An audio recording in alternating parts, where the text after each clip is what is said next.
ఆరోగ్యకరమైన సంతోషమైనటువంటి శుభోదయం. ఈరోజు ఇక్కడికి విచ్చేసినటువంటి భరతమాత కుటుంబ సభ్యులందరికీ కూడా మరి హృదయపూర్వకమైనటువంటి నమస్కారాలు. ఈరోజు మనకి ఇంత ముందరే చెప్పారు, మనకు ఆరోగ్యం అనేది ఎంత సంపద, అన్నిటికన్నా హెల్త్ ఈజ్ వెల్త్ అన్నాం. అటువంటి సంపదని ఎవరో ఎక్కడో కష్టపడక్కర్లేదు, ఆనందంగా రోజు పొద్దున్నే గంటలో సంపద సంపాదించుకోవచ్చు. ప్రతిరోజు ఎవ్రీడే ఎర్నింగ్ అన్నమాట.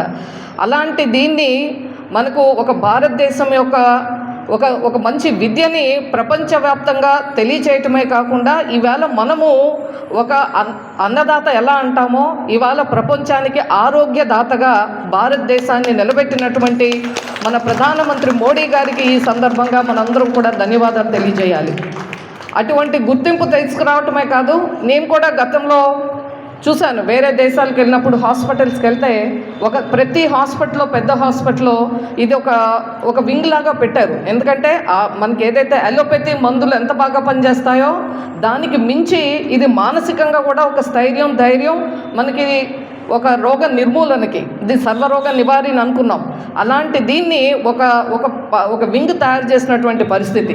ఆ విధంగా ఇవాళ ప్రపంచవ్యాప్తంగా కూడా యోగా ఒక మాటల్లోనే కాదు చేతల్లో కూడా ఇది ఒక మెడిసిన్ లాగా వెళ్తున్నటువంటి సందర్భంలో మనందరం కూడా ఇక్కడ మన బాడీకి ఎట్లయితే భోజనము ఎంత 3 పూట్ల మనం చేస్తామో అలాగే ఇది రోజు డైలీ మెడిసిన్. మనకి ఇంకొకటి, మనకు వచ్చేటువంటి వ్యాధుల్లో 80% ప్రివెంటబుల్ డిసీజెస్. అంటే మన ఆరోగ్యం మన చేతుల్లోనే, డాక్టర్ దగ్గరకో ఖర్చో ఏమీ అక్కర్లేదు. మన ఆరోగ్యం మన చేతుల్లో, మన ఇంట్లో. అయితే ఏమంటే రాను క్విక్గా మనకి వచ్చేయాలి, మనకున్న చేతుల్లో ఉన్న పని చేయట్లేదు కాబట్టి మనకి లైఫ్ స్టైల్ డిసీజెస్ అంటాం. ఈ బీపీ, షుగర్, ఇవాళ హాస్పిటల్కి వెళ్తే 50% పేషెంట్స్ బీపీ అను షుగర్తో ఉంటారు. రెండు కూడా ప్రివెంటబుల్. అంటే యోగా చేస్తే అవి రెండు రాకపోతే సగం ఆరోగ్యం వచ్చింది. అలాగే మనం శానిటేషన్, హైజీన్, మనం తాగే నీరు, తీసుకునే భోజనంలో న్యూట్రిషనల్ బ్యాలెన్స్ డైట్ తీసుకుంటాం మూలంగా మరికొన్ని వ్యాధులు రావు. ఇలా అన్నీ కూడా ఆరోగ్యం అంతా కూడా మన చేతుల్లోనే ఉంది. దాని మీద మనం అవేర్నెస్ పెంచుకొని ఇవన్నీ చేయాలి. మనం మానవ జీవిత శైలి మారుతూ ఉంది. కాంపిటేటివ్ వరల్డ్లో విపరీతమైన స్ట్రెస్. ఇక్కడ 2 పిల్లలు ఉన్నారు, స్కూల్కి వెళ్ళే ఆ పిల్లల నుంచి రిటైర్మెంట్ వరకు కూడా, రిటైర్మెంట్ తర్వాత కూడా ప్రతి ఒక్కరికి ఆ యొక్క మానసిక ఒత్తిడిలో మనం ఇవాళ ప్రపంచం వేగంగా ముందుకు పోతుంది, పరుగులు పెడుతున్నటువంటి సందర్భంలో మనం కూడా ఆ వేగాన్ని అందుకోవాలంటే స్పీడ్ పెంచాలి, మైండ్ స్పీడ్ పెంచాలి. మైండ్ స్పీడ్ పెంచాలంటే బాడీకి ఆ శక్తి రావాలి. అది రావాలి అంటే ఎవ్రీడే మనం యోగా చేస్తే ప్రతిదీ కూడా మనకు అది అలైన్ అవుతుంది. బాడీ, మైండ్, సోల్, ఈ 3 అలైన్మెంట్కి యోగా ఉపయోగపడుతుంది. కాబట్టి ఇట్లాంటి ఒక మంచి సంపదను మనం ప్రతిరోజు చేసుకోవాలి. ఇదేదో మనం మోడీ గారు మనం చూస్తున్నాం, ప్రతి నాయకుల్లో కూడా ప్రపంచంలో ఏ నాయకులైనా సక్సెస్ అయ్యారంటే వారిలో 5 కామన్ క్వాలిటీస్ ఉంటాయి. అందులో ఒకటి క్రమశిక్షణ. ఆ క్రమశిక్షణ ఎక్కడ మొదలవుతుందంటే బాడీతో మొదలవుతుంది. కాబట్టి ఇవాళ మీరు నరేంద్ర మోడీ గారిని చూసినా, చంద్రబాబు నాయుడు గారిని చూసినా, పవన్ కళ్యాణ్ గారిని చూసినా ఫిట్గా, ఎనర్జెటిక్గా ఉంటారు. వాళ్ళకి ఆ వయసు అనేది కేవలం నంబర్సే, ఆలోచనలో కాదు. మనం అంటే వచ్చేది వయసు, అది ఇట్స్ ఓన్లీ ఎ నంబర్.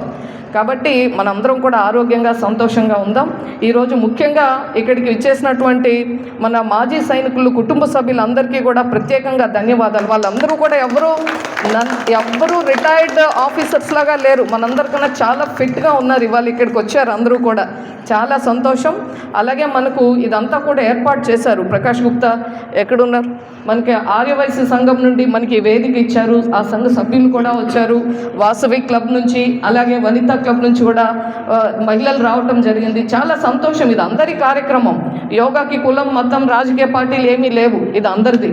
కాబట్టి అందరం కలిసి చేసుకున్నాం, అందరం సంతోషంగా ముందుకెళ్ళి వచ్చే యోగా నాటికి ప్రతి ఇంట్లో ప్రతి వ్యక్తి యోగా చేసే స్థాయికి వెళ్ళాలి. అందుకే ఇవాళ మరి ముఖ్యమంత్రి చంద్రబాబు నాయుడు గారు గత 2 నెలలుగా మరి దీన్ని ఒక ప్రతిష్టాత్మకంగా తీసుకొని మనం హ్యాపీ ఆంధ్ర, హెల్దీ ఆంధ్ర ఇవన్నీ రావాలంటే యోగాతో మొదలవుతుంది. మనం మామూలుగా హెల్త్కి ఎంత బడ్జెట్లో ఇన్ని వేల కోట్లు మనం ఖర్చు పెడతా ఉంటాం. కానీ ఖర్చు లేకుండా మనకి ఇంట్లోనే మనకు దొరుకుతుంది ఈ యోగా చేయటం మూలంగా. అందుకే దీనికి ఇంత విశిష్టత, ఇంత ఇంపార్టెన్స్ ఇచ్చి ఈ సంవత్సరం చేయటం జరుగుతుంది మన రాష్ట్రంలో. దానికి రేపు నరేంద్ర మోడీ గారు విశాఖపట్నం వస్తున్నారు. మనం కూడా అవన్నీ రేపు చూసి వారితో పాటు మనం కూడా ఇంట్లో చేయొచ్చు. We are also part of tomorrow's programme. కాబట్టి ఆ విధంగా అందరూ పాల్గొనాలని కోరుకుంటూ, మరి భారతీయ జనతా పార్టీ కుటుంబ సభ్యులందరూ కూడా ఇక్కడికి రావటం జరిగింది.